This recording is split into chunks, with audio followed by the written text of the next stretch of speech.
नमस्कार. ऋतम मराठी दिनविशेषमध्ये आपलं स्वागत. आज 10 सप्टेंबर.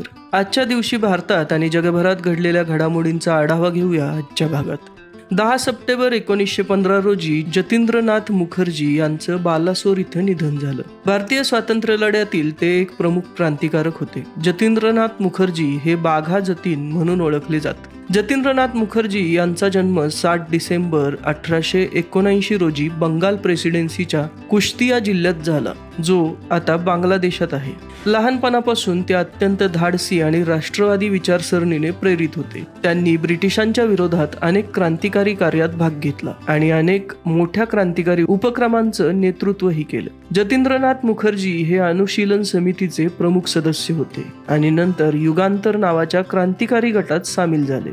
त्यांना बाघा जतीन असं म्हणत, त्याचं कारण त्यांनी एकदा एकट्याने वाघाचा सामना केला आणि त्याला ठार केलं. त्याच वेळी त्यांनी 1908 मध्ये 3 ब्रिटिश अधिकाऱ्यांना मारहाण केली होती. त्यानंतर 1915 मध्ये ओडिशातील बालासोर जिल्ह्यातील एका गावात ब्रिटिश पोलिसांनी त्यांना घेरलं. भीषण चकमक झाली, ज्यात जतींद्रनाथ गंभीर जखमी झाले आणि 10 सप्टेंबर 1915 रोजी हुतात्मा झाले. गोविंद वल्लभ पंत यांचा जन्म 10 सप्टेंबर 1887 रोजी उत्तराखंडमधील आलमोड जिल्ह्यात झाला. ते भारतातील एक प्रमुख स्वातंत्र्य सैनिक, कुशल राजकारणी आणि आधुनिक उत्तर प्रदेशचे पहिले मुख्यमंत्री होते. त्यांनी आपलं प्राथमिक शिक्षण अल्मोडा इथून केलं आणि त्यानंतर अलाहाबाद विद्यापीठातून कायद्याचं शिक्षण पूर्ण केलं. कायद्याचं शिक्षण घेत असताना त्यांच्यावर राष्ट्रवादी विचारसरणीचा प्रभाव पडला आणि ते गांधींच्या नेतृत्वाखाली स्वातंत्र्य लढ्यात सामील झाले. त्यांनी असहकार आंदोलन, सविनय कायदेभंग चळवळ आणि भारत छोडो आंदोलनात सक्रिय सहभाग घेतला. गोविंद वल्लभ पंत यांनी केवळ स्वातंत्र्य लढ्यात भाग घेतला नाही, तर त्यांच्या कायदेशीर ज्ञानाचा वापर करून क्रांतिकारक आणि स्वातंत्र्य सैनिकांना कायदेशीर मदतही केली.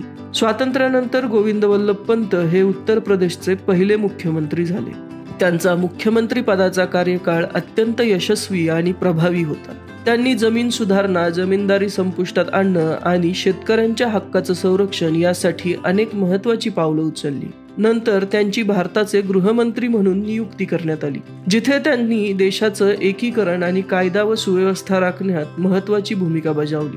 गोविंद वल्लभ पंत यांना त्यांच्या अमूल्य योगदानाबद्दल भारत सरकारनं 1957 मध्ये भारतरत्न देऊन सन्मानित केलं. त्यांच्या सन्मानार्थ दिल्लीतील सर्वात मोठ्या हॉस्पिटलचं नाव गोविंद वल्लभ पंत हॉस्पिटल असं ठेवण्यात आलं.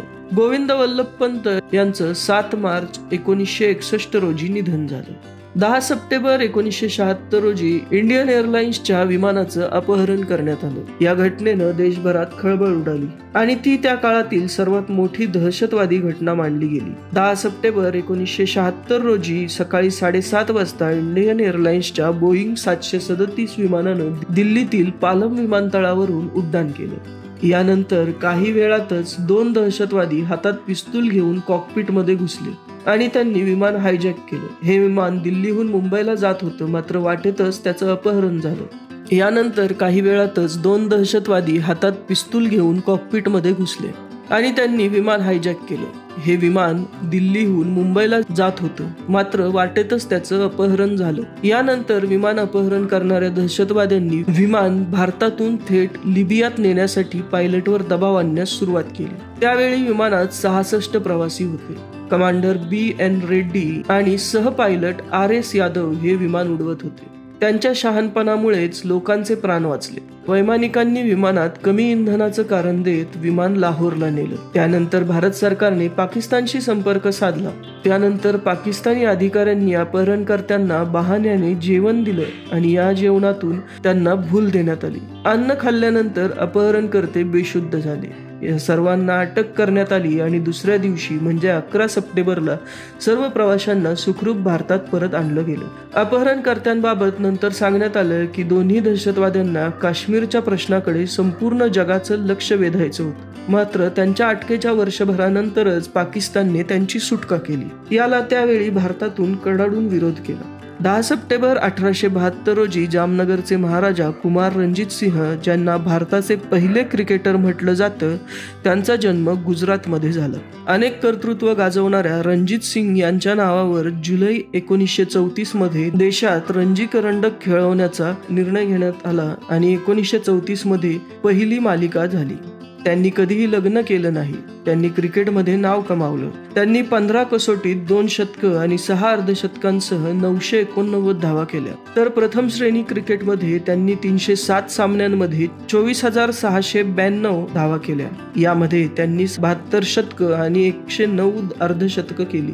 56 पेक्षा जास्त सरासरीने नाबाद 258 धावा ही त्यांची सर्वोत्तम खेळी होती. रणजित सिंग इंग्लंडकडून कसोटी खेळले. वयाच्या 16व्या वर्षी ते अभ्यासासाठी इंग्लंडला गेले आणि तिथून त्यांनी 1896 मध्ये क्रिकेट खेळायला सुरुवात केली. लोक त्यांना प्रेमाने रणजी म्हणायचे. 2 एप्रिल 1933 रोजी महाराजा कुमार रणजित सिंह यांचं निधन झालं. जागतिक आत्महत्या प्रतिबंध दिन दरवर्षी 10 सप्टेंबर रोजी साजरा केला जातो.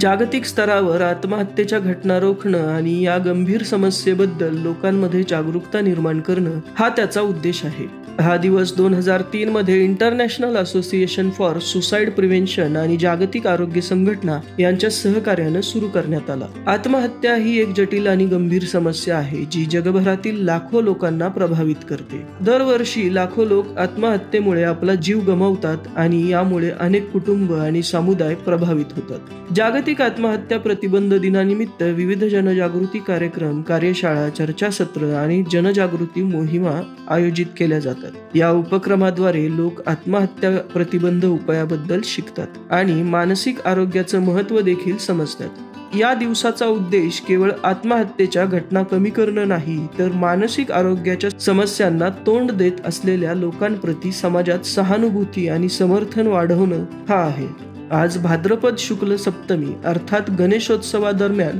ज्येष्ठा आणि कनिष्ठा गौरींचं आवाहन करण्याचा दिवस. धार्मिक मान्यतेनुसार भाद्रपद महिन्यातील शुक्ल पक्षातील अष्टमी तिथीला श्री महालक्ष्मी गौरीनं असुरांचा वध करून आश्रयासाठी आलेल्या स्त्रियांच्या पतींना आणि पृथ्वीवरील जीवांना सुखी केलं. त्यामुळे अखंड वैवाहिक सुख प्राप्तीसाठी महिला ज्येष्ठा गौरींचं व्रत करतात. तर हे होते आजचे दिनविशेष. तुम्हाला हा व्हिडिओ आवडला असेल तर व्हिडिओ लाईक करा, शेअर करा आणि व्हिडिओ खाली कमेंट करून आम्हाला तुमचा अभिप्राय नक्की कळवा. आणि असेच अनेक माहितीपूर्ण व्हिडिओ पाहण्यासाठी सबस्क्राईब करा ऋतम मराठी यूट्यूब चॅनल. धन्यवाद.